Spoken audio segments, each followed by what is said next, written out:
नमस्ते दोस्तों, स्वागत है आप सभी का हमारे चैनल दिव्या भक्ति ज्ञान में। सबसे पहले तो आप सभी को ऋषि पंचमी की हार्दिक शुभकामनाएं। आइए आज के इस वीडियो में हम ऋषि पंचमी की व्रत कथा एवं पूजन विधि के बारे में जानते हैं। आज ऋषि पंचमी है।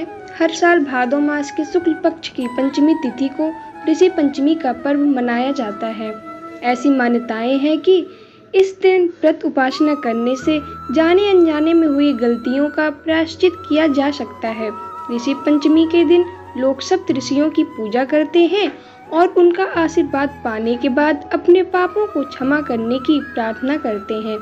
शास्त्रों में इन सप्त ऋषियों के नाम कश्यप, अत्रि, भारद्वाज, विश्वामित्र, गौतम, जमदग्नि और वशिष्ठ बताए गए हैं। अब हम ऋषि पंचमी के व्रत कथा को जानते हैं।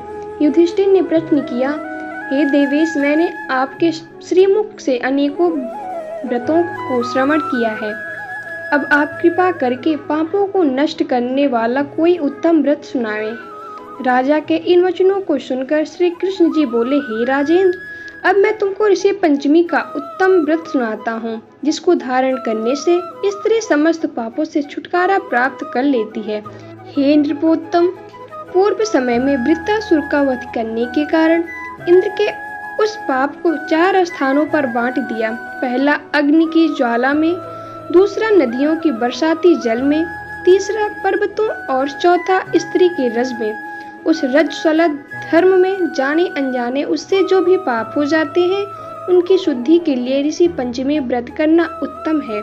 यह व्रत समान रूप से चारों वर्णों की स्त्रियों को करना चाहिए।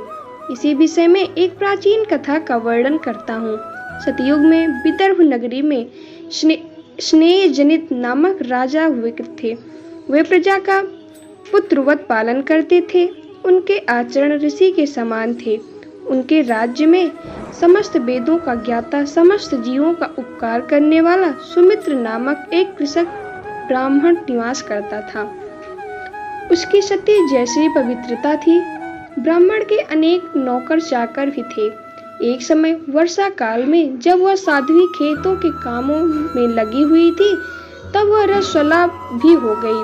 हे राजन, उसे अपने रसवला होने का भास हो गया, किंतु फिर भी वो घर गृहस्थी के कार्यों में ही लगी रही। कुछ समय के पश्चात दोनों स्त्री पुरुष अपनी अपनी आयु भोग कर मृत्यु को प्राप्त हुए। जयश्री अपने ऋतु दोष के कारण कुतिया बनी और सुमित को रसवला स्त्री के संपर्क में रहने के कारण बैल की योनि प्राप्त हुई। क्योंकि ऋतु दोष के अतिरिक्त इन दोनों का और कोई अपराध नहीं था, इस कारण इन दोनों को अपने पूर्व जन्म का समस्त विवरण याद रहा। वे दोनों कुतिया और बैल के रूप में रहकर अपने पुत्र सुमित के यहाँ पलने लगे। सुमित धर्मात्मा था और अतिथियों का पूर्ण सत्कार किया करता था। अपने पिता के श्राद्ध के दिन उसने अपने घर ब्राह्मण को जिमाने के लिए नाना प्रकार के भोजन बनाए। उसकी स्त्री किसी काम से बाहर गई हुई थी कि एक सर्प ने आकर रसोई के बर्तन में विष उड़ेल दिया। सुमित की माँ कुतिये के रूप में बैठी हुई यह सब देख रही थी, अतः उसने अपने पुत्र को ब्रह्म हत्या के पाप से बचाने की इच्छा से उस बर्तन को स्पर्श कर लिया। सुमित की पत्नी से कुतिया का यह कृत्य सहा न गया। उसने एक जलती लकड़ी कुतिया के मारी। वह प्रतिदिन रसोई में जो जूठन आदि शेष रहती थी, उस कुतिया के सामने डाल दिया करती थी, किंतु उस दिन से क्रोध के कारण वह भी उसने नहीं दी। तब रात्रि के समय भूख से व्याकुल होकर वो कुतिया अपने पूर्व पति के पास आकर बोली, हे नाथ, आज मैं भूख से मरी जा रही हूँ। वैसे तो रोज ही मेरा पुत्र खाने को देता था, मगर आज उसने कुछ नहीं दिया। मैंने सांप के विष वाले खीर के बर्तन को ब्रह्म हत्या के भय से छूकर भ्रष्ट कर दिया था। इस कारण बहू ने मारा और खाने को भी नहीं दिया। तब बैल ने कहा, हे भद्रे, तेरे ही पापों के कारण मैं भी इस योनि में आ पड़ा हूँ। बोझा ढोते ढोते मेरी कमर टूट गई है। आज मैं दिन भर खेत जोतता रहा। मेरे पुत्र ने भी आज मुझे भोजन नहीं दिया और ऊपर से मारा भी खूब है। मुझे कष्ट देकर श्राद्ध को व्यर्थ ही किया है।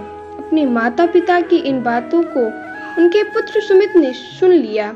उसी समय जाकर उनको भरपेट भोजन कराया और उनके दुख से दुखी होकर वन में जाकर उसने ऋषियों से पूछा, हे स्वामी, मेरे माता पिता किन कर्मों के कारण इस योनि को प्राप्त हुए हैं और किस प्रकार उससे छुटकारा पा सकते हैं।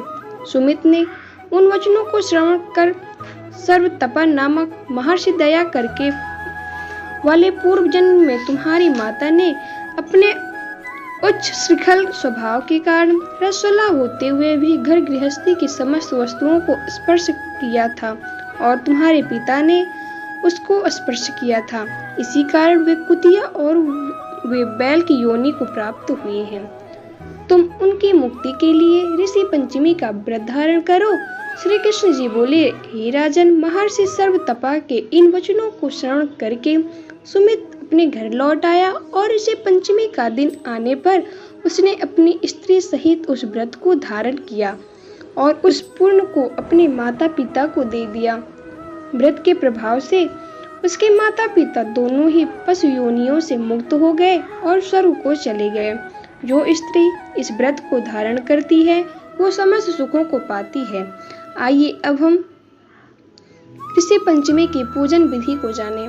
ऋषि पंचमी के दिन सवेरे स्नान आदि के बाद साफ सुथरे और हल्के पीले रंग के वस्त्र पहने, फिर एक लकड़ी की चौकी पर सप्त ऋषियों की फोटो या प्रतिमा रखें। इस चौकी के साथ जल से भरा एक कलश भी रखें। सप्त ऋषि को धूप, दीप, फल फूल, मिठाई और नैवेद्य आदि अर्पित करें। इसके बाद सप्त ऋषियों से अपनी गलतियों के लिए क्षमा मांगे और दूसरों की मदद करने का संकल्प लें। आखिर में सप्त ऋषियों की आरती उतारें और व्रत कथा सुने। फिर सप्त ऋषियों को भोग लगाए। भोग को प्रसाद के रूप में वितरित करें। इसके बाद अपने बड़े बुजुर्गों के चरण स्पर्श करके आशीर्वाद लें। दोस्तों, अगर ये वीडियो आपको अच्छी लगी हो तो वीडियो को लाइक करें, सब्सक्राइब करें और ज़्यादा से ज़्यादा शेयर करें।